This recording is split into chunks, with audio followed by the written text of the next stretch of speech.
Oi, pessoal, boa tarde. Eu me chamo Gabriela Almeida, eu estou responsável na área de Direitos Humanos e Trabalho no Pacto Global Rede Brasil. Eu acho que a gente pode dar uns 2 minutinhos antes de começar esse webinar de hoje, que é um tema bastante importante e que a gente está com grandes expectativas, da nossa conversa de hoje. Então, a gente dá 2 minutinhos e a gente já começa, tá bom?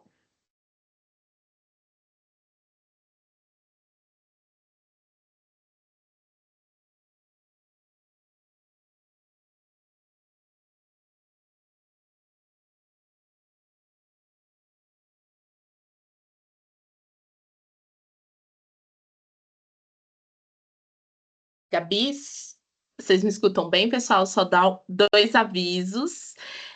Assim que a gente terminar o nosso webinar, a gente vai compartilhar com vocês a apresentação. Além disso, o microfone de vocês não está habilitado, então qualquer pergunta que quiserem fazer, pode utilizar a aba de perguntas e respostas logo aqui em cima, ou o chat, podem ficar à vontade.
Boa, acho que a gente já pode começar.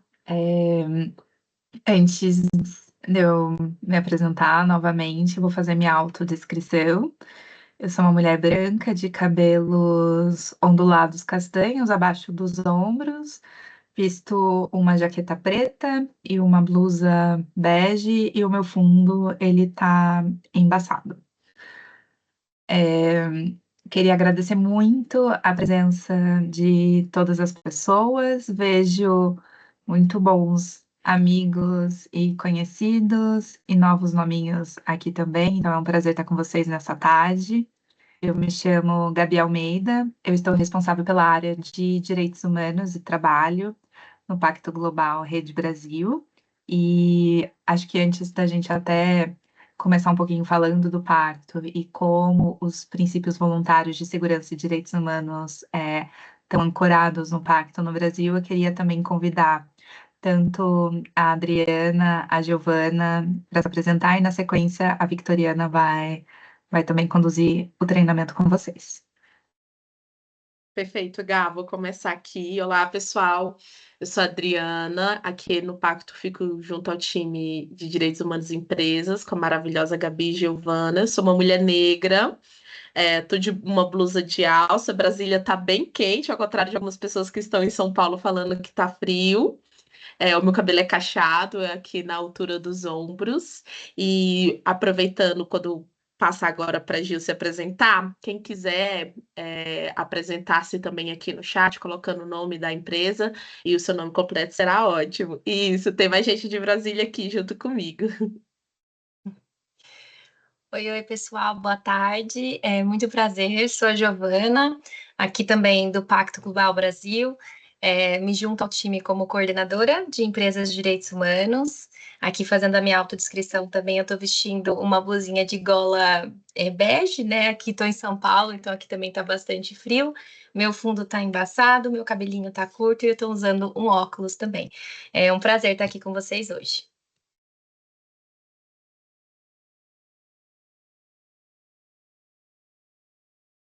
Boa, Vicky, não sei se você se apresenta também e depois assumir na sequência. Ótimo.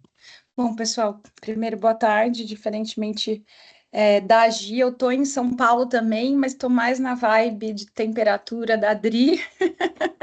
Não tô com esse frio todo em São Paulo. Bom, eu tô vestindo uma blusa verde de manga, sem manga, óculos, eu tenho cabelo castanho claro, sou uma mulher branca. Meu fundo também tá embaçado. Eu tô com um semblante feliz, porque eu tô muito alegre de estar aqui com vocês. Essa temática que é muito cara para a gente, né? Quando a gente fala em direitos humanos, a gente está sempre buscando a expansão da compreensão para tantas outras temáticas. Então, estou muito feliz de estar aqui. Acho que na sequência eu vou falar com vocês, então já me apresentando, eu tenho formação jurídica, tenho meu mestrado também em Direito e Desenvolvimento, mas na verdade eu atuo não juridicamente, né, com litígio em si, mas sempre numa perspectiva consultiva. Eu atuo há mais de 10 anos com o tema de empresas e direitos humanos, com diferentes atores, como setor privado, terceiro setor, sempre numa agenda e numa crescente de compreensão do que é a conduta empresarial responsável.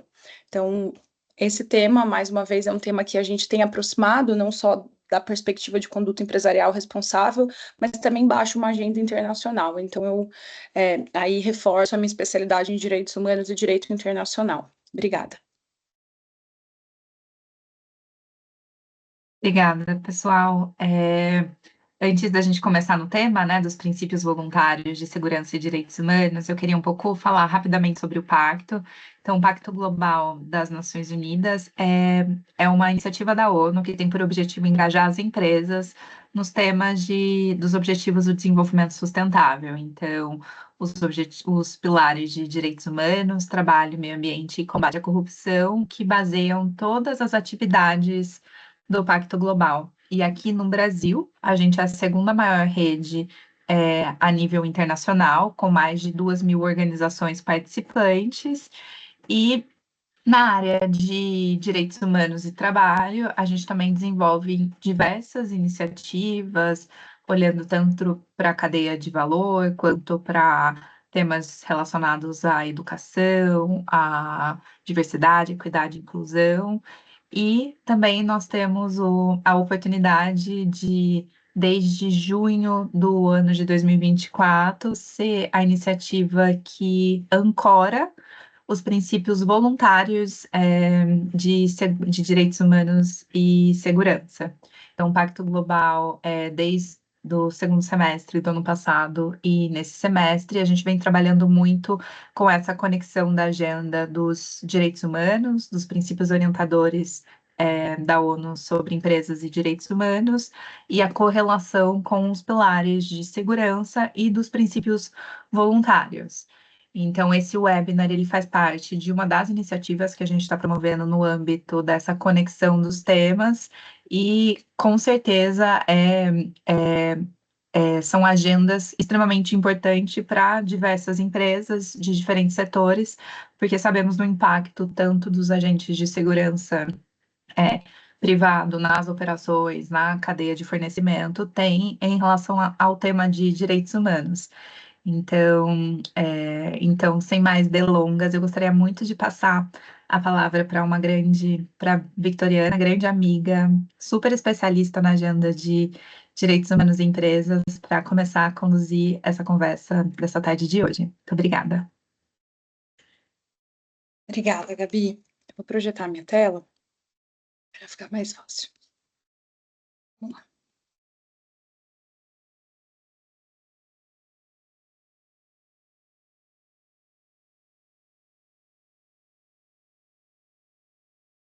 Deixa eu pôr vocês do outro lado para eu poder ver as carinhas. Aí, só um minuto. Bom, pessoal, eu já me apresentei, mas essencialmente... Opa, não consegui pôr vocês na outra tela. Vou ficar sem vê-los. Ah, consegui. Qualquer coisa também, só levantar a mão e eu consigo vê-los com mais atenção.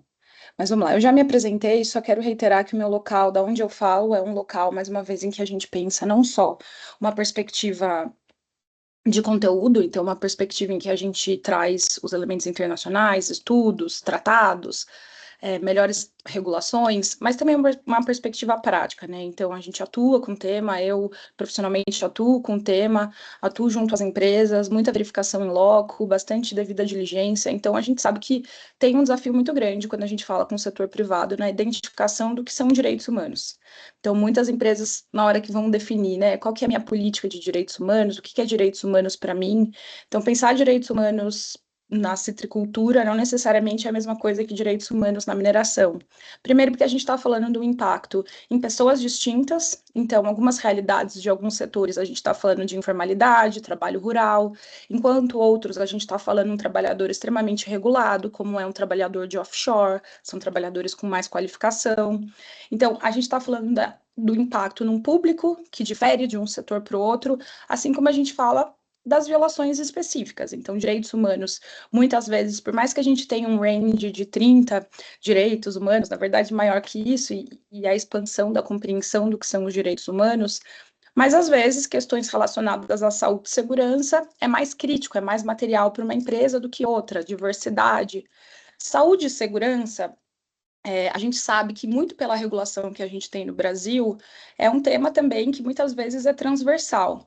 Enquanto outras temáticas, como, por exemplo, saúde mental, agora com a NR1, tem ganhado expansão.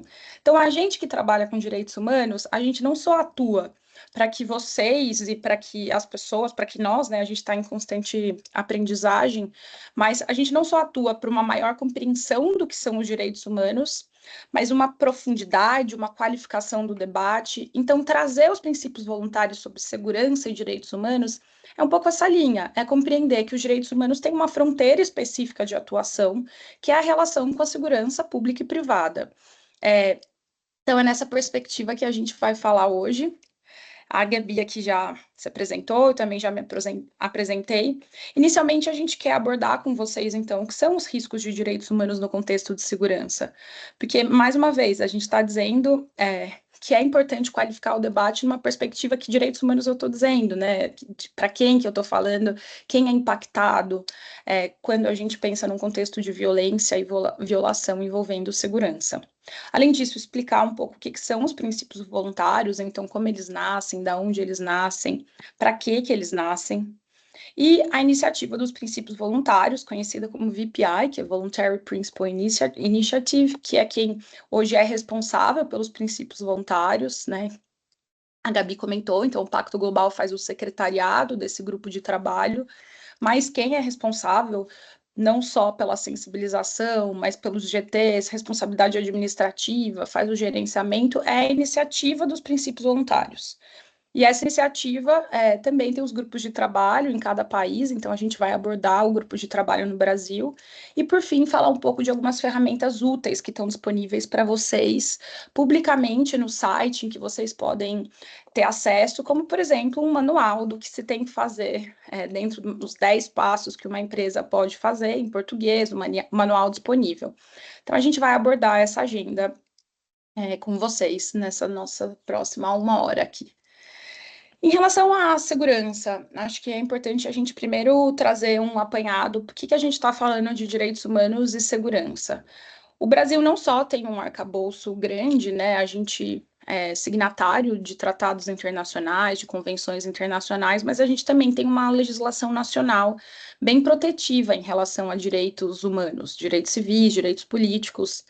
A agenda de conduta empresarial responsável também é uma agenda crescente no Brasil e principalmente fora do Brasil. Então, quando a gente está falando de uma agenda de legislações existentes em devida diligência, planos nacionais de ação em mais de 30 países no mundo, a gente tem falado bastante sobre como a gente movimenta esse tema em âmbito de cadeias globais. Então, muitos dos temas que chegam para vocês, muitas vezes é questionamento de clientes, então vocês, como fornecedores, precisam responder. Você tem uma política de direitos humanos? Como você olha a sua segurança? Esse tema foi identificado numa gestão de risco? Isso está muito inserido numa agenda de conduta empresarial responsável. No Brasil, hoje, a gente tem acho que 3 iniciativas que a gente tem que dar destaque. A gente tinha as diretrizes de empresas e direitos humanos. Na sequência, com agora a troca de governo, essas diretrizes elas foram revogadas e abriu-se espaço para um debate, para uma construção de um plano nacional. Esse debate está já avançado, já tiveram rodas de debate durante 2 anos, e a expectativa que a gente tem é que até o final do ano a gente tenha um plano nacional de empresas e direitos humanos no Brasil. Além disso, a gente tem o PL 572, que é um projeto de lei que também está tramitando aí no parlamento, que é referente ao Marco Nacional de Empresas e Direitos Humanos e a responsabilidade das empresas em relação aos direitos humanos. E a gente tem o PASSER, que é um plano também de conduta empresarial responsável, que está sendo debatido no Ministério da Economia. Então, essas agendas, além dessa agenda estar muito forte globalmente, movimentando muito a temática de gestão de fornecedores, cadeias globais, ela está com bastante força no Brasil. Relatórios recentes que avaliam relatórios de sustentabilidade no Brasil também apontam, nos últimos 3 anos, um boom da agenda de direitos humanos no setor privado brasileiro. E por isso que é tão importante a gente aproximar os direitos humanos da realidade de alguns de vocês, que realidades que envolvem questões de segurança. A gente também tem normas internacionais sobre o uso da força, que estão cada vez mais sendo incorporadas. E acho que, ainda que a gente tenha um sistema normativo, debates nacionais e internacionais, a gente tem muitos desafios no Brasil.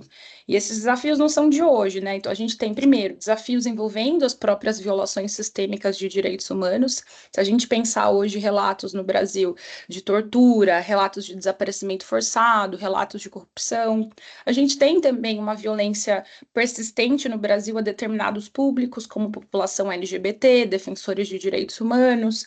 A gente tem, por exemplo, violações de direitos humanos relacionadas à população carcerária, o que faz com que se aumente a compreensão do que são facções e crime organizado, que isso também está relacionado com a temática que a gente trabalha.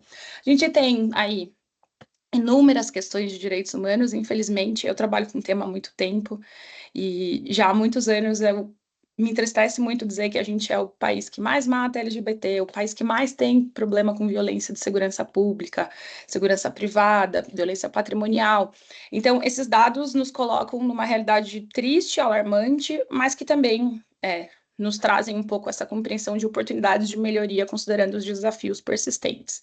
É interessante também a gente aqui reiterar que a gente tem homicídios por forças de segurança, eles aumentaram nos últimos 10 anos, e um aumento considerável.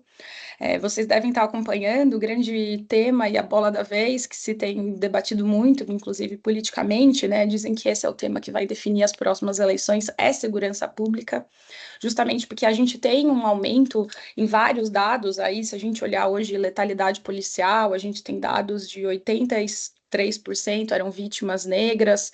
A gente tem um aumento de letalidade policial crescente em estados específicos, né, estados aí que lideram mortes por ações policiais. Aumento do suicídio também é um tema, então a qualidade de vida desses profissionais é gritante. Em 2023, a gente teve 110 casos de suicídio de policiais. Então, essa realidade é uma realidade que está no nosso dia a dia. É importante que a gente tenha essa compreensão, porque os dados apontam que países em que a gente tenha uma realidade de violência marcada e uma realidade em que tem uma baixa percepção da efetividade da polícia, a gente costuma ter o quê?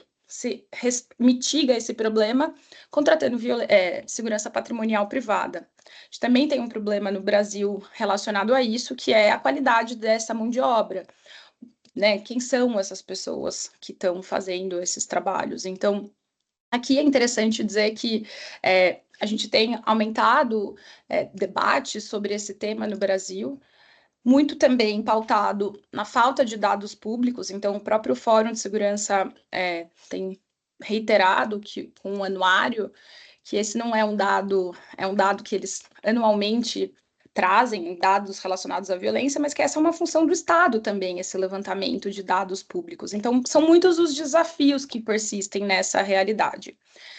Seguindo, é importante a gente trazer um outro tema, que é, a gente tem hoje um levantamento, né, um estudo de base que foi feito pelos princípios, pelo GT, pelo grupo de trabalho, pela iniciativa dos EPIs, em que a gente tem também uma escassez de recurso, infraestrutura em algumas áreas remotas.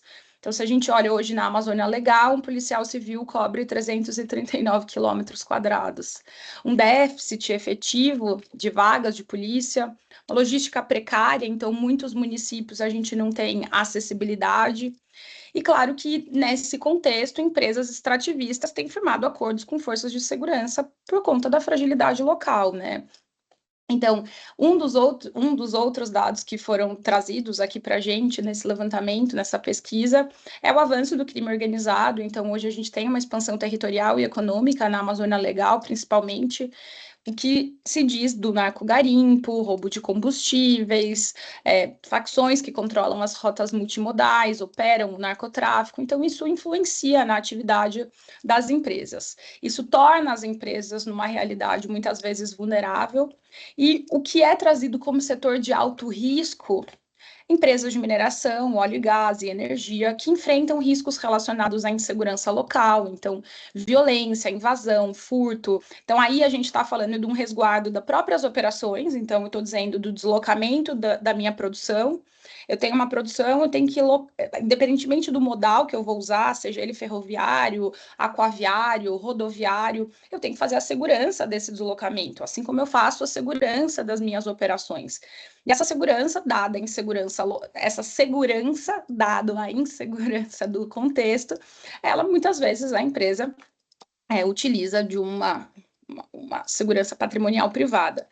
Outro tema que também é trazido na identificação, no levantamento, foi um levantamento documental e também com entrevistas com diferentes atores, que um outro tema de risco elevado relacionado à nossa temática aqui debatida é disputa por terra, recursos naturais, conflitos com comunidades indígenas, quilombolas e tradicionais, e abusos no uso da força de segurança pública. Então, a gente identifica alguns riscos relacionados à mineração, por exemplo, como o uso excessivo de força por agentes públicos, a ausência do devido processo legal, roubo de minério, avanço do garimpo legal, muitas vezes com envolvimento de facção. Também em âmbito de óleo e gás, né? Riscos aí de reassentamento involuntário, contaminação ambiental, questões relacionadas à derivação clandestina, roubo de combustível, e que traz, obviamente, o risco à vida de trabalhadores e comunidades. Já em relação à percepção da sociedade civil, o que foi trazido como percepção de riscos, percepção do tema? Primeiro, uma preocupação com o uso da segurança privada como um ferramenta de intimidação. Então, isso é muito interessante a gente ter essa consideração. Quando a gente fala, de novo, de uma realidade em que muitas vezes as empresas operam em municípios precários, em realidades longes, né? A gente está dizendo que a relação da empresa com o município é uma relação muitas vezes muito aproximada. É comum aqui, eu trabalho muito com empresa, vocês também, e o que a gente vê, muitas das vezes, a população tem uma expectativa muito grande em relação à atuação da empresa quando a empresa chega no território. Muitas vezes é a empresa que leva vicinal, é a empresa que leva internet para o campo, é a empresa que leva várias questões, né, rodovia, vicinal, linhões. Então, a gente sabe que quando a empresa chega, tem uma certa expectativa, e tem uma relação em que ela tem que ser muito bem consolidada entre a empresa e o relacionamento comunitário. Esse relacionamento tem que ser criado com muita transparência, com muito envolvimento, porque justamente são territórios que a empresa tem um peso muito grande. Então, preocupações que são colocadas sobre a segurança privada como ferramenta de intimidação. Além disso, outra preocupação que é levantada, a percepção, é a falta de consentimento livre, prévio e informado. O consentimento livre, prévio e informado, a gente, como Estado parte, como signatário internacional, a gente hoje respeita a Convenção 69, né? Mas, mesmo assim, a gente falta, né? Tem muita gente que argumenta que falta uma regulamentação no Brasil. O que a gente vê é que as empresas comprometidas com as temáticas, elas superam esse debate se falta regulamentação ou não. Porque a gente tem hoje mecanismos de compreensão de como implementar isso, como fazer engajamento, como fazer consulta. Então, essa é uma outra percepção trazida. Além disso, segurança privada mal gerida, envolvimento de agentes públicos, então participação de policial, ex-policial, em esquemas de segurança, e aí configurando riscos tanto de compliance quanto de violações de direitos humanos. Um outro tema que foi elencado e trazido nessas consultas estão relacionadas à expansão de exploração sexual de crianças e adolescentes em áreas não só vulneráveis, mas também áreas que têm influência de empreendimentos. Então, quando a gente tem grandes empreendimentos, tanto o deslocamento de pessoas para a construção dos empreendimentos, quanto a chegada de um alto número de trabalhadores da noite para o dia. Então, isso também teria uma maior incidência e uma maior exposição ao risco de exploração sexual de crianças e adolescentes em determinadas áreas.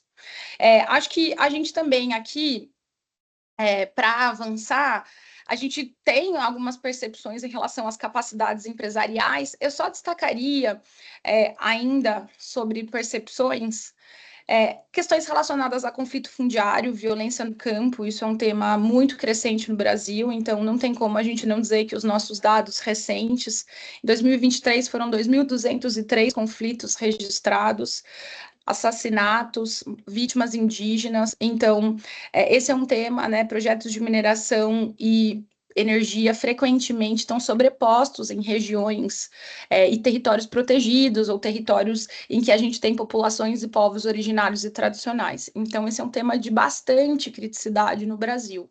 Além disso, a gente também tem dados que apontam que os últimos anos a gente teve um enfraquecimento de alguns órgãos de controle, então isso é muito importante trazer, principalmente aí nos últimos 4, 5 anos, e claro que quando a gente fala nos últimos 4, 5 anos, os efeitos são duradouros, a gente vai ver os efeitos nos próximos 10 anos.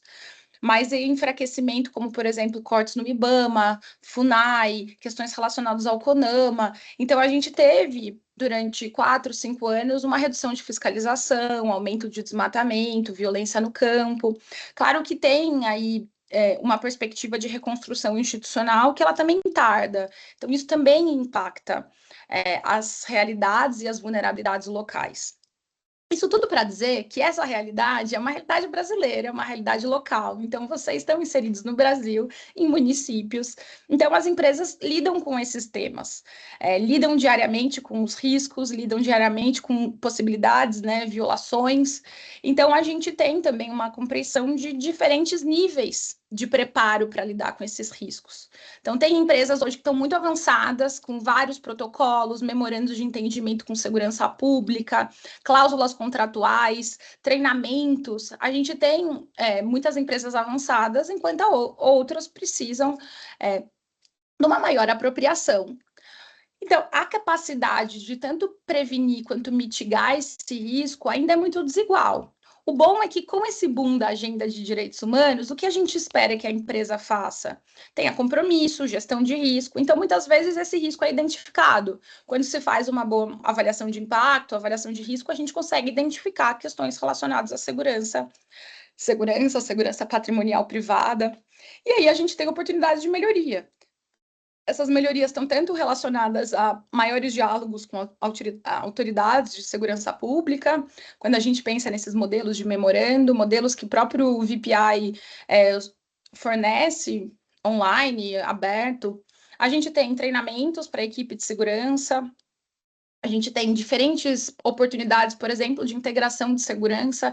Esse é um tema muito importante. Se a gente trata essa temática só com a equipe de segurança, muitas vezes ela não consegue ver a especificidade ou a interseccionalidade de questões relacionadas a direitos humanos.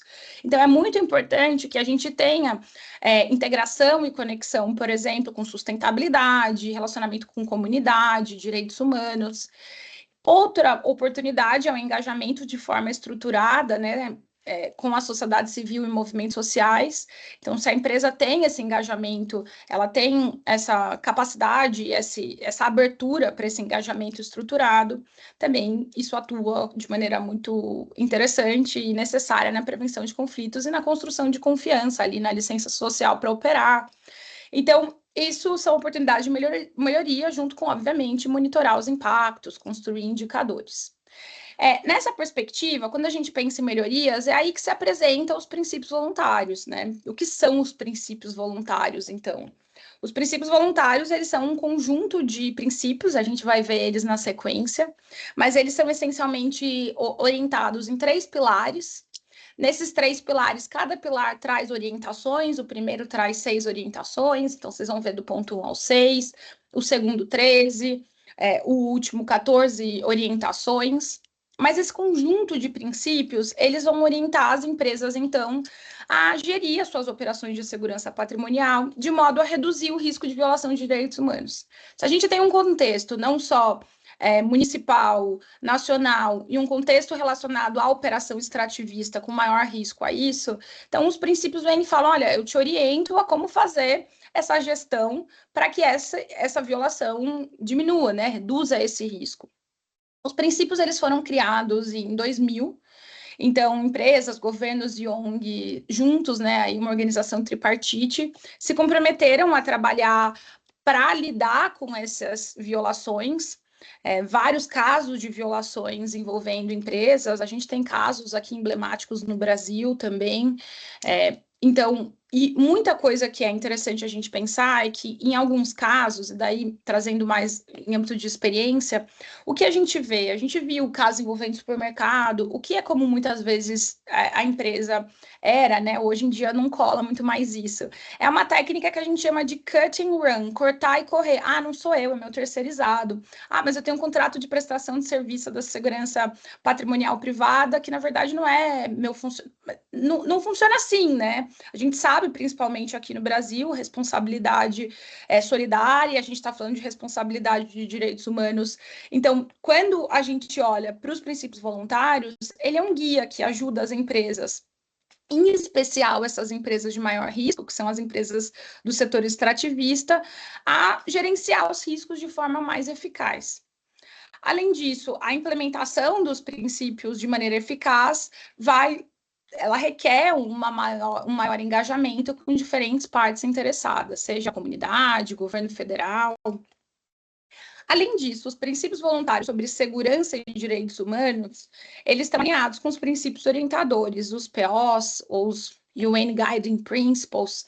Então, os princípios orientadores, eu acredito que quem está aqui no Pacto conhece, mas essencialmente é o primeiro marco, é um marco histórico em que as Nações Unidas, na verdade não as Nações Unidas, os estados se reúnem e decidem o que são direitos humanos, o que se espera das empresas. Então, esse é um marco emblemático porque ele dá muita clareza o que se espera das empresas em relação aos direitos humanos. Espera que ela tenha um compromisso político, um compromisso público em relação aos direitos humanos, espera-se que ela faça uma gestão de risco, espera-se que ela tenha mecanismos de reparação e remediação. Então, os princípios voluntários de segurança auxiliam na implementação dos princípios orientadores no que tange essa temática específica de segurança. Ainda que tenha sido adotado antes, né? Os princípios voluntários, eles precederam os princípios orientadores da ONU, mas, obviamente, eles dialogam, assim quanto tantos outros instrumentos internacionais que a gente conhece. Então, pensar nos princípios voluntários como uma ferramenta de implementação dos POs também é muito interessante, até porque eles têm uma linguagem muito parecida sobre o que é gestão de risco, como implementar, compromissos públicos, questões relacionadas à reparação. Outros códigos dialogam, então a integração dos princípios voluntários dialogam com outros códigos e normas, como, por exemplo, a IFC, os princípios de mineração do CMM, né, o International Council of Metals and Mining, então também está alinhado com o Código de Conduta da Associação de Provedores de Segurança Privada, dialoga bastante com o guia da OCDE sobre dever de diligência, que a gente falou aí do diligence, devida diligência, e padrão ouro no livre de conflitos do World Gold Council. Então, os princípios voluntários, eles trazem essa perspectiva de aproximação com outros códigos, e isso também é bem interessante, né? Uma vez que você tem a base dos princípios e fortalece não só a compreensão interna, mas a implementação dele, a gente acaba também implementando outros padrões, dialogando, né? Qualificando. Em âmbito dos princípios voluntários, como eu tinha comentado, eles são organizados em 3 pilares. Então, a gente tem o pilar de avaliação de risco, o pilar de interações entre empresas e segurança pública, e o terceiro pilar, que é interações entre empresas e segurança privada. Falando do primeiro pilar, aqui vocês podem ter acesso, a gente vai disponibilizar o PDF, então vocês vão ver aqui com calma, não vou conseguir me atentar, né, pelo horário, também para não cansar vocês, depois vocês podem ler com calma. Eu só queria mostrar a estrutura, para vocês entenderem como eles se organizam. Então, os princípios no pilar 1, que é a avaliação de risco, o que a gente tem? A gente tem, como comentei, algumas orientações. Então, o que as empresas, quem vai implementar tem que levar em conta? Identificação de risco, potencial de violência, você tem que levar em conta isso. Então, as avaliações de risco têm que examinar os padrões de violência nas áreas de operação da empresa. Tem que olhar ali o histórico de direitos humanos. Então, a avaliação de risco ela tem que considerar informações disponíveis. Ou mesmo, as avaliações têm que considerar a capacidade local, como a gente falou bastante sobre vulnerabilidades e realidades do nosso sistema, não só o sistema de defesa, mas sistema de justiça. Então, essas considerações que o Pilar 1 traz, análise de conflitos, questões relacionadas a equipamento, o que a gente espera nessa avaliação de risco, né? Quando eu digo, o que os princípios trazem na avaliação de risco? Esse primeiro pilar, o que se considera é que as empresas têm que identificar os riscos associados e a possibilidade de violência. Então, se a gente volta, quando a gente fala sobre os princípios orientadores, o que se espera de uma empresa? Que ela tenha um comprometimento público, pilar 1, compromisso. E quando eu falo compromisso, não é só ter um papel, é operacionalizar, não é só colocar no tático operacional. Então, é ter budget, é ter orçamento, é ter pessoas, escolhas, é colocar em outras políticas, é dialogar com outras áreas, é dar treinamento, integrar. Então, essa perspectiva de compromisso e como fazer para operacionalizar e tangibilizar isso dentro da empresa. Um outro ponto do que se espera nas empresas nos princípios orientadores é a gestão de risco, e o terceiro é remediação e reparação. Então, quando a gente pensa em gestão de risco, avaliação de risco aqui, no caso dos princípios voluntários, o que se espera? Então, essa análise tem que identificar as causas do conflito, nível de adesão aos padrões de proteção.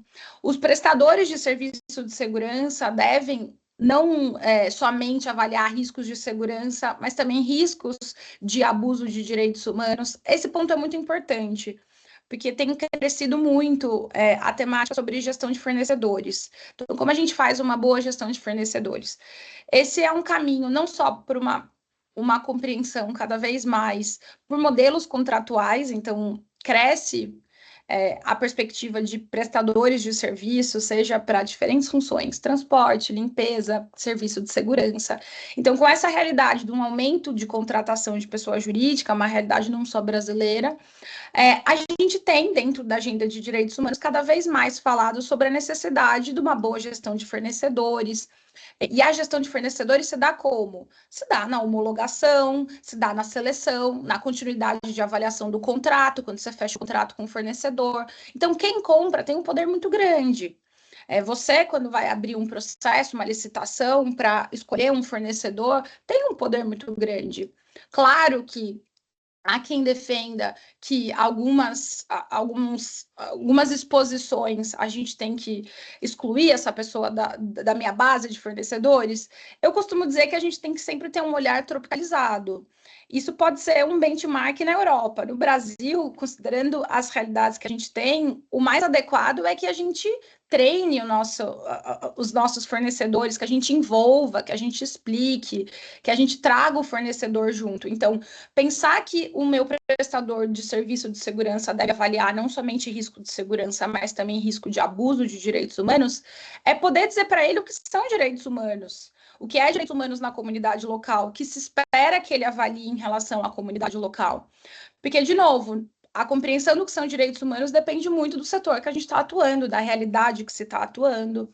E aqui também é importante dizer que quando a gente fala de uma boa avaliação de risco, ela tem que ser feita de modo contínuo. Então, não é só quando está dando chabu, eu preciso fazer uma gestão de crise e eu faço uma avaliação de risco. Não, quando eu vou iniciar uma planta, quando eu vou começar o empreendimento, quando eu vou expandir o empreendimento. No caso de segurança, a gente ainda está falando de um tema ainda mais específico. Transporte multimodal. Tem empresas aqui que operam aquaviário, rodoviário e ferroviário. E tem que fazer a segurança do seu minério, que não é uma mercadoria barata.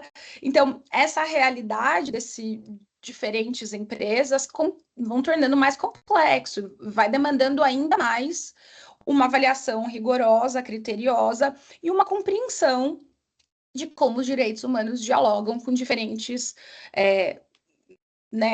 conectam com diferentes temas, com diferentes realidades, comunidades. Além disso, aqui é importante a gente pontuar exemplos de riscos para as populações locais. Então, aí a gente está dizendo violações relacionadas à interação com o prestador de serviço de segurança. Eu mesmo queria dar um exemplo, que eu fui fazer uma verificação em loco no Pará, e era uma empresa, era uma grande empresa, e de um setor de mineração, e próximo a ela tinha um setor relacionado a óleo de palma, né?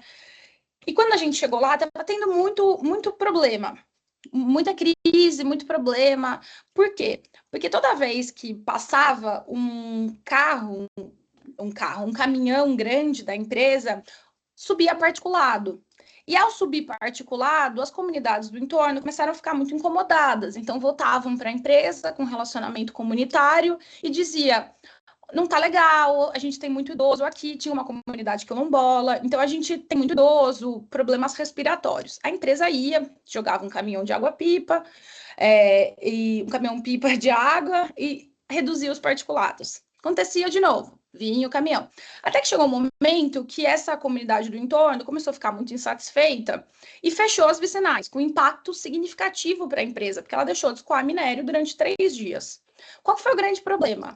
O grande problema é que, ainda que essa comunidade estivesse dialogando com o relacionamento comunitário dessa grande empresa, quem estava lidando no dia a dia ali, à noite, eram os seguranças. E esses seguranças não tinham tido treinamento. Então, aquele estresse que foi ocasionado e foi aumentado poderia ter sido menor se não só o pessoal que cuida de comunidade da empresa tivesse treinamento, como eles tinham, como também serviços de segurança. Então, quem estava prestando o serviço para essa empresa estava muito nervoso. Mas eles estão se aproximando da empresa, mas eu tenho que proteger aqui as operações. E começou a ficar um clima muito ruim. Então, esse clima muito ruim poderia ter sido bem diferente se a gente tivesse um treinamento adequado dessas pessoas que lidam, que cuidam do patrimônio da empresa. Elas cuidam, a função dela é cuidar do patrimônio da empresa nesse caso, é garantir que esse minério ia ser escoado. Mas não dá para a gente achar que essa pessoa está na CNTP, ali, excluída de outras influências. Não, ela está na frente da empresa, ela defende o patrimônio da empresa, mas ela se relaciona com a comunidade. Então, olhar para esses prestadores de serviço com a sensibilidade de entender que ele não cuida só de patrimônio, de segurança, de escoar produto, ele lida com a comunidade do entorno. Além disso, também danos ambientais, conflito com trabalhadores e membros da comunidade, violência baseada em gênero. A gente também tem, né, exemplos de riscos para os próprios prestadores de serviço. A gente falou, hoje no Brasil a gente tem uma realidade de narcotráfico, facção, um baixo número e efetivo de polícia. Então, a violência contra a equipe de segurança também é grande. A gente tem roubo, atividade criminosa, danos à propriedade. Então, essa é uma realidade quando a gente olha para a temática, não só para proteger a comunidade, mas também proteger aí os trabalhadores e, consequentemente, os ativos da empresa, né? Menos trabalho é uma proteção para os ativos da empresa. O que se espera? Então, a mitigação de riscos ela é essencial para alguns exemplos, né? Quando a gente pensa em mitigar esses riscos, como a gente pode avançar? Desenvolvimento de políticas internas, procedimentos de direitos humanos em que tenha uma integração e regras para diálogo e engajamento com partes interessadas. A gente também diz sobre desenvolvimento de triagens, treinamentos de direitos humanos para a força de segurança, engajamento com segurança pública e privada e comunidades do entorno, e desenvolvimento de sistemas para denúncia e investigação de alegação de abusos de direitos. Esse tema também tem crescido bastante, né? A qualidade dos mecanismos de recebimento de denúncia. O que a gente sabe é que existem diferentes formas, as empresas fazem. Eu fiz uma avaliação recente de mecanismos de denúncia e poder olhar para as diferentes formas. Então, hoje a gente tem empresas atuando, operando diferentes mecanismos de denúncia, tem empresas que têm mecanismos para funcionários próprios e afastado para a comunidade do entorno e terceirizado, tem empresa que tem um só, tem empresa que tem esse recebimento interno, tem quem contrate terceiro para fazer o gerenciamento de denúncia. Então, a gente sabe que canais de denúncia, sistemas de denúncia, tem uma realidade de uma maior compreensão do Brasil, de que tem que ser com qualidade, a escuta tem que ser uma escuta capaz de conseguir acolher o que é um abuso de direitos humanos, mas a gente tem grandes casos no Brasil de sistemas muito bons, de canais muito bons, inclusive empresas que colocam nos seus relatórios de sustentabilidade as denúncias recebidas, claro, não no detalhe, mas quantidade de caso de abuso, quantidade de caso de comunidade. Então, empresas que estão, inclusive, alimentando e dando visibilidade e transparência para o que elas recebem nos canais, o que é muito interessante, porque a gente levanta um problema que existe. E levantar um problema que existe dentro de uma empresa é buscar como operacionalizar a mitigação e solucionar o problema, né? Então, esse é o primeiro pilar dos princípios. Para além desse primeiro pilar, a segunda parte, né, o segundo pilar é a interação entre empresas e segurança pública. Então, se vocês olharem, a gente tem aí, são 13 nesse caso, então o que se espera? As empresas têm que consultar os governos, as empresas têm que comunicar suas políticas e código de ética para os seus prestadores de serviço de segurança, expressar o seu desejo que a segurança seja prestada de acordo com as políticas, tem que incentivar questões relacionadas que a segurança seja transparente.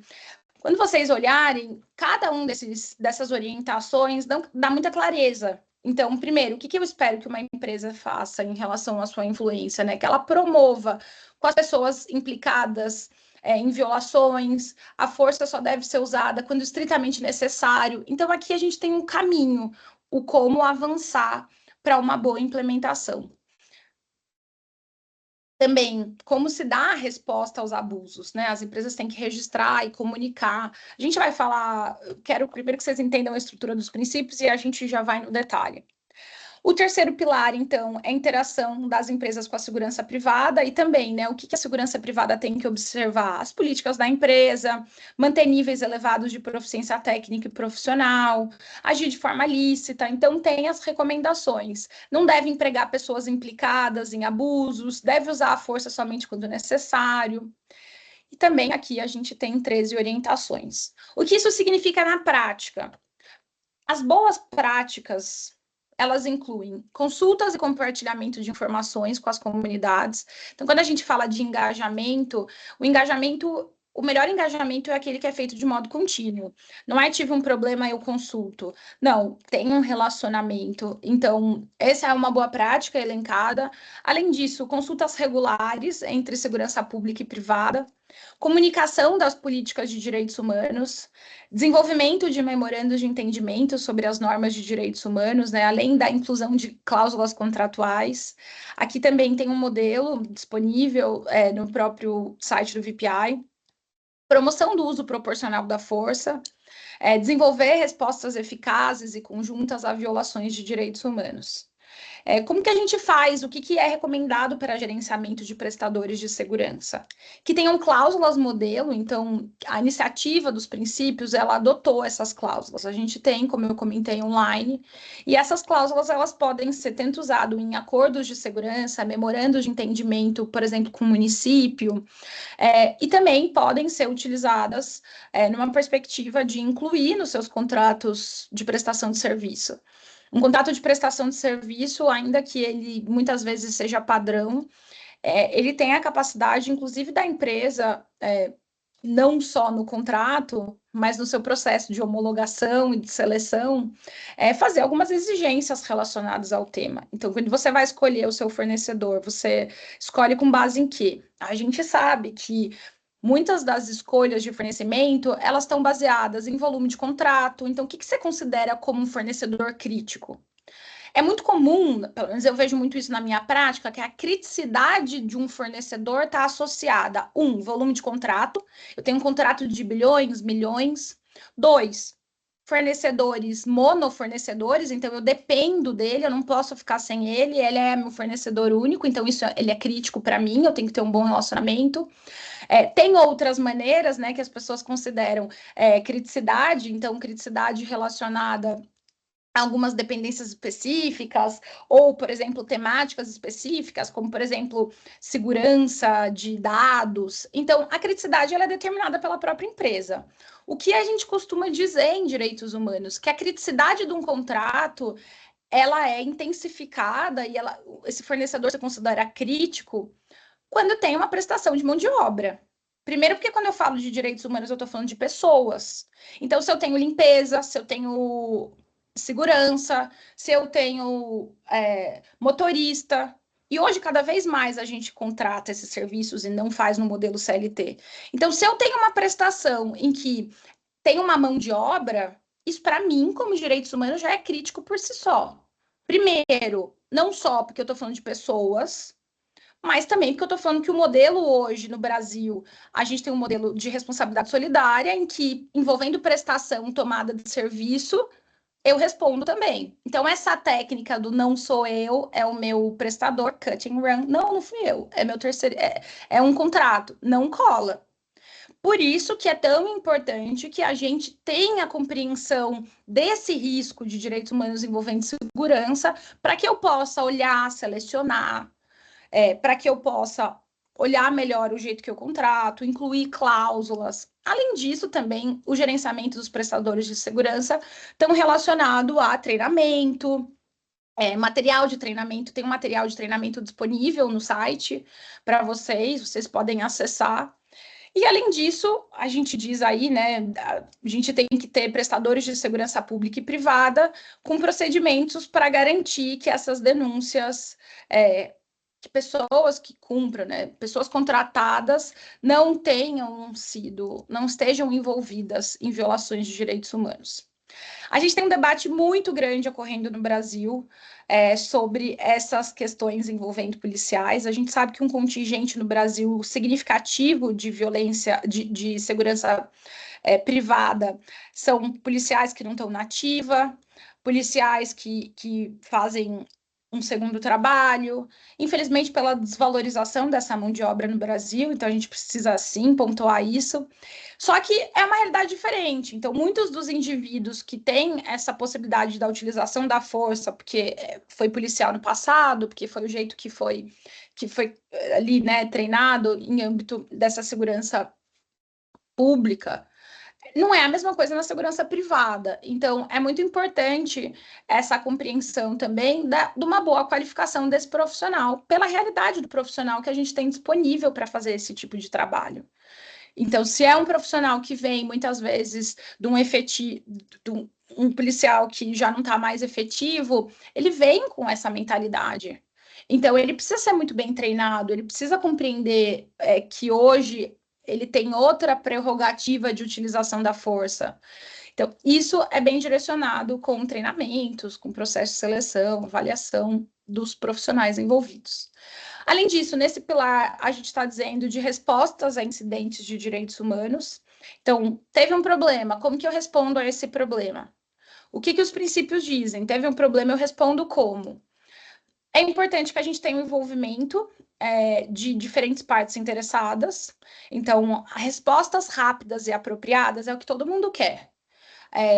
eu já fiz muita gestão de risco para a empresa em violação de direitos humanos, em que eles querem uma solução da noite para o dia, porque a exposição tem sido cada vez mais alta, a gente tem um escrutínio público muito alto, então ninguém quer estar envolvido com trabalho escravo, violência, exploração, assédio, então não é um chabu de direitos humanos, as pessoas querem uma resposta rápida. A resposta rápida e apropriada que uma empresa pode dar, ela vem muito mais naturalmente se a gente tem um engajamento com as partes interessadas, porque essa construção é mais natural.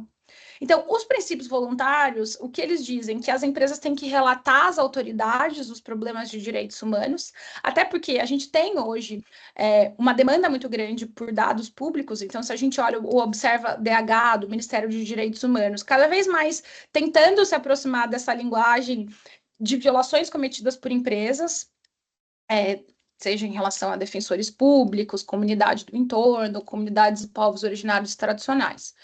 E aqui, então, essa é uma recomendação, que sejam relatadas às autoridades as violações de direitos humanos. Também, uma outra recomendação é que as empresas solicitem que os indivíduos em questão sejam retirados do local. Essa também é uma recomendação que a gente tem assistido aí no debate brasileiro sobre segurança pública. Um policial que cometeu uma violação, ele tem que ser afastado daquela investigação ou não. Então, esses debates têm crescido sobre a imparcialidade, como que a gente faz esse procedimento. E, por fim, acho que um tema a ser destacado é que os princípios orientadores de direitos humanos, eles exigem que detentores de direitos tenham acesso a soluções judiciais. O que significa isso? Significa que quando a gente olha para os princípios orientadores, como eu comentei, são 3 pilares. Os princípios orientadores de direitos humanos das Nações Unidas, não os voluntários, que também são 3 pilares. Mas os princípios orientadores são 3 pilares. Então, o primeiro, compromisso. Eu quero ter clareza o seu compromisso político. O segundo, né? Como você tem esse compromisso, como você faz para, de alguma maneira, clarizar ele, tangibilizar na empresa. O segundo, gestão de risco. E o terceiro, mecanismos de reparação e remediação. Esse terceiro pilar, ele diz do quê? Você tem compromisso, você está gerenciando o risco, mas se você violou, você tem que fazer o quê? Como que você faz? Então, as pessoas têm que ter acesso a soluções judiciais e não judiciais. E aqui é importante também destacar que essa terminologia detentores de direito, que a gente fala right holders, detentores de direito, ela difere de partes interessadas. Todo detentor de direito é uma parte interessada, mas nem toda parte interessada é detentor de direito. Então, aqui também é muito importante, porque dialoga com a gestão de risco que os princípios voluntários traz. Porque se eu faço uma boa gestão de risco, eu consigo identificar quem é parte interessada, quem é detentor de direito. O detentor de direito é aquele que está associado a uma possível violação. Então, nesse caso, as pessoas que poderiam ser... que aqui sofrem o risco de ser impactadas, de ter uma violação de direitos humanos, elas têm que ter acesso a soluções judiciais e não judiciais. Então, ela tem que poder acessar as empresas para trazer essa questão e ter o seu direito reparado. Seguindo aqui na finalização desse pilar, então, outra coisa que o que os princípios trazem é a resposta às mudanças operacionais. O que significa isso? A gente sabe que quando eu falo de uma empresa, eu estou falando de diferentes empresas. Então, eu posso ter o corporativo, que fica na Faria Lima, eu posso ter um corporativo que fica em alguma capital, que é uma outra realidade. E a gente tem a realidade das operações. As operações, muitas vezes, distribuídas. Então, muito do que a gente fala no corporativo precisa chegar nas operações, nessas operações distribuídas no Brasil como um todo, principalmente grandes empresas que operam em locais distantes e com não necessariamente tanta presença do Estado. Então, quando a gente tem diferentes contextos operacionais, eu vou ter um evento, eu tenho um deslocamento, ou eu tenho uma expansão da minha planta, estou comprando uma planta do lado. Então, toda vez que eu tenho uma mudança relacionada à operação e atividade da empresa, eu preciso atualizar esses prestadores de serviço de segurança. Eles têm que ser atualizados constantemente sobre análise de risco, análise de conflito. Então, é preciso que a força de segurança, os serviços de segurança, eles E aí, segurança pública também. É preciso ter esse diálogo para que informe a ocorrência de eventos sociais, eventos econômicos na localidade, quando ocorra uma importante decisão do negócio. O engajamento com a comunidade, nesses casos, também é muito relevante. Então, se você tem ali uma alteração na sua operação, se você tem uma atuação de deslocamento muito grande, então é necessário esse engajamento, até porque a gente está dizendo, como eu fiz o comentário lá do particulado, que boas relações atuam, obviamente, como não só uma licença de operar, mas também um sistema prévio de aviso. Governos e empresas devem trocar informações sobre eventos e tendências, isso é muito recomendado. E, claro, revisão de política, práticas relacionadas aos princípios voluntários. A gente já está finalizando para dizer que um outro ponto é atenção aos grupos vulneráveis. Como a gente comentou, que existem partes interessadas e também detentores de direito, é sempre importante dizer que direitos humanos diz de pessoas. E se eu digo de pessoas, eu tenho que entender que a gente tem diferentes marcadores sociais da diferença. Então, a gente tem pessoas dentro dos seus marcadores, questões de gênero, questões raciais, questões etárias. Nesse caso que eu comentei, era uma população do entorno que tinha muita gente idosa, então tinha ali uma questão respiratória. Então, aqui é importante que a gente tenha essa compreensão. Necessidades de um olhar para grupos vulneráveis, principalmente no setor extrativista, como a gente falou, que tem uma sobreposição de áreas de extração, em que a gente tem comunidades e povos originários, tradicionais, quilombolas. Também essas perspectivas dos diferentes stakeholders têm que ser consideradas na avaliação de risco. Esses são o que a gente falou até agora sobre os princípios voluntários. Só que os princípios voluntários, eles estão inseridos numa iniciativa, que é o VPI. Bem breve, o VPI ele é uma iniciativa multi-stakeholders de diferentes partes interessadas. A iniciativa é uma plataforma em que tem um aprendizado mútuo, porque a gente está falando de uma iniciativa em que tem governos, empresas, grandes empresas, sociedade civil e observadores. Então, eu tenho 4 atores aqui, são 3 pilares de observadores de muita relevância. Eu estou dizendo da OCDE, do IPECA, do ICMM, eu estou dizendo de estados como Colômbia, Estados Unidos, empresas, grandes empresas que atuam no Brasil. Então, pensar esses atores é dizer que, então, esses atores juntos conseguem e desenvolvem uma plataforma de aprendizado, de resolução de problemas, de construção de melhores práticas, porque ali a maioria das empresas são do mesmo setor, têm as mesmas dores, então conseguem lidar com esses desafios. Além disso, a iniciativa, o VPI, ele promove uma abordagem com o envolvimento de diferentes partes interessadas, de modo a minimizar os impactos operacionais e comunidades do entorno. E também tem sempre uma perspectiva de trazer os governos juntos para a mesa de discussão, alavancar o compromisso com a proteção dos direitos humanos. Como também tem ONGs, sociedade civil, academia, especialistas, ele oferece uma oportunidade para que haja um diálogo com as empresas, né? Um mecanismo de diálogo. O VPI ele é organizado com diferentes grupos de trabalho em diferentes países, então nesse caso aqui é o grupo de trabalho de Gana, do Chile, a gente tem grupos de trabalho em diferentes localidades. Esses grupos de trabalho se organizam em reuniões periódicas, 4 vezes ao ano, para que planeje atividades, melhore a implementação dos VPIs. Os grupos de trabalho também identificam desafios locais, então aquilo que eu trouxe para vocês no início foi identificado pelo grupo de trabalho num estudo de base. E, obviamente, também nessa perspectiva, acaba melhorando a proteção dos direitos humanos, porque a gente está qualificando o debate, sensibilizando, trazendo pessoas qualificadas para a mesa. Então, melhora a proteção de direitos humanos, consequentemente. Existem diferentes grupos, né? Aí a gente tem grupos financiados como Gana, Nigéria, o Brasil.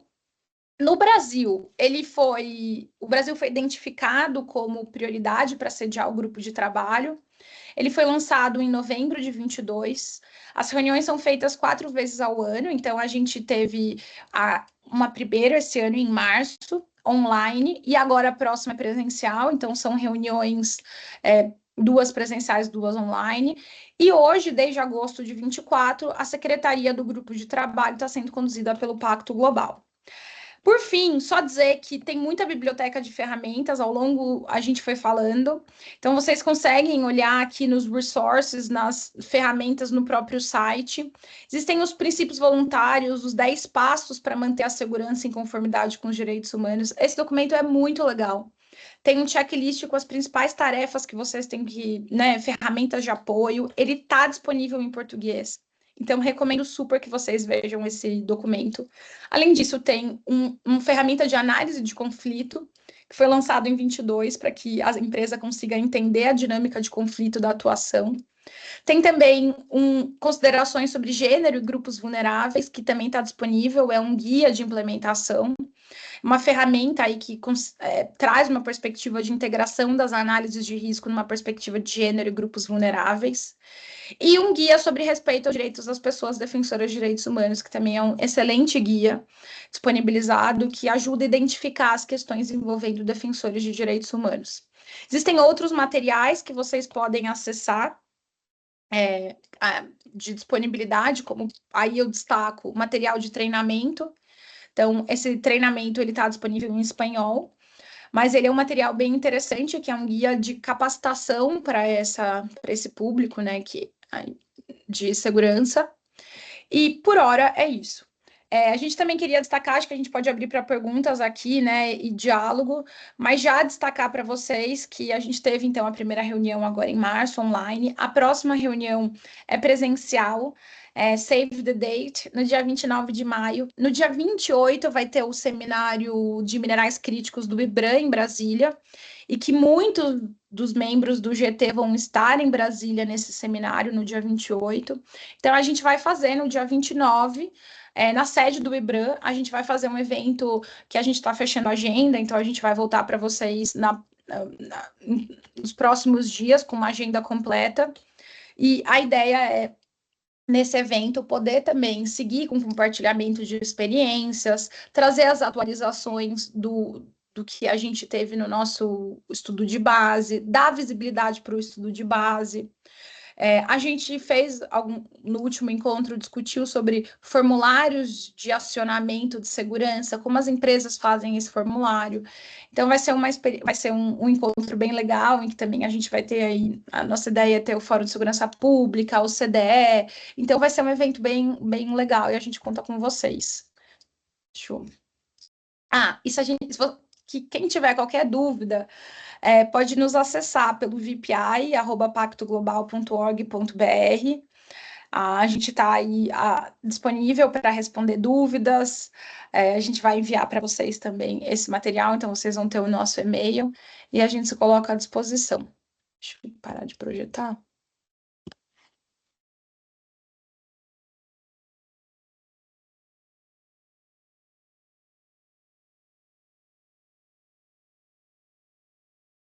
Acho que a gente pode abrir para dúvida, meninas. O que vocês acham? Eu não sei se alguém tem alguma dúvida, quer trazer algum ponto.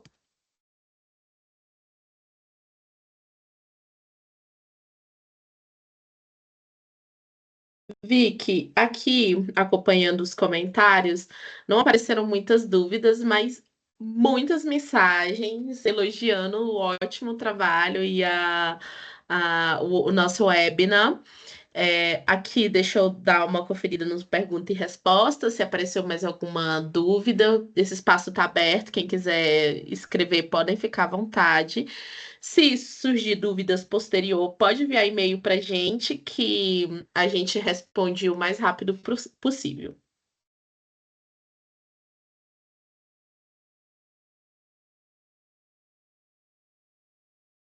Bom, acho que a gente está sem dúvidas. Vicky, também queria agradecer a excelente apresentação. Tá unânime aqui os comentários no chat, o quão incrível foi e relevante a condução. Quero reforçar o pedido, né, falando que agora no dia 29 do próximo mês a gente vai ter a segunda reunião presencial dos princípios voluntários. A ideia é fazer uma agenda bastante completa, presencial. Então, a gente vai enviar mais informações, mas a data está confirmada, vai acontecer em Brasília. Então, caso vocês também precisam de emissão de passagem, as autorizações, será muito bom conectar no presencial para a segunda reunião do grupo. E a gente também vai compartilhar todas as outras informações, tanto do estudo de base, como a Vicky comentou na fala dela, quanto os materiais que foram mencionados durante o webinar. Gabi, olha o comentário do Gevan, que maravilhoso. Vivemos tudo o que foi apresentado em Jacobina, temos uma comunidade a 300 metros da portaria.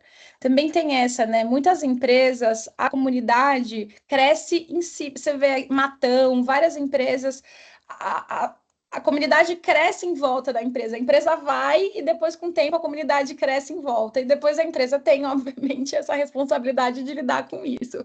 Então, Gevan, realmente não é fácil o desafio, a complexidade é grande. E com certeza muitas empresas enfrentam desafios similares. Eu acho que trazer isso também em conversas, em espaços seguros, para trocar sobre esses desafios, falar sobre oportunidades e contar mesmo o caminho das pedras, ajuda muito, porque setores enfrentam desafios parecidos, operações em mesma região, às vezes mesmo que setores diferentes, também têm desafios parecidos. Então, permitir essas trocas de práticas e comentar mesmo de como que foi ultrapassado possíveis questões dentro da empresa, na gestão com a comunidade, na gestão interna de contratos, no alinhamento entre áreas, é bastante importante. Eu acho que a gente vem também muito proporcionando esse espaço seguro de trocas para o avanço da agenda. E como o Rodrigo colocou aqui, olha, que eles tiveram que reorganizar o projeto com muita responsabilidade, né, Rodrigo? Eu acho que esse é um bom ponto. Esse olhar para os direitos humanos traz também a responsabilidade de que não é business as usual, não dá para sair fazendo, tem que reestruturar, tem que reorganizar o projeto, sim. Então, muito legal ouvir vocês. E é isso, Gabi, eu acho que é esse o que o grupo. Aqui a gente está num webinar aberto, os GTs eles geralmente são fechados justamente para a gente ter os participantes trazendo questões e uma construção aberta de compartilhamento de desafios. Acho que é isso, meninas. Não sei se vocês. A gente acabou finalizando um pouquinho antes. É melhor do que terminar depois, vai, pessoal.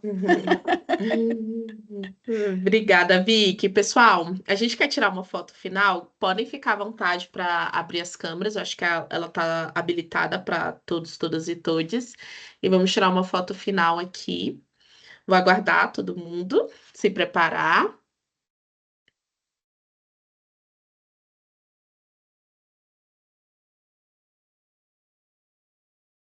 Bom, temos bastante pessoas aqui. Acho que foi. Se preparem.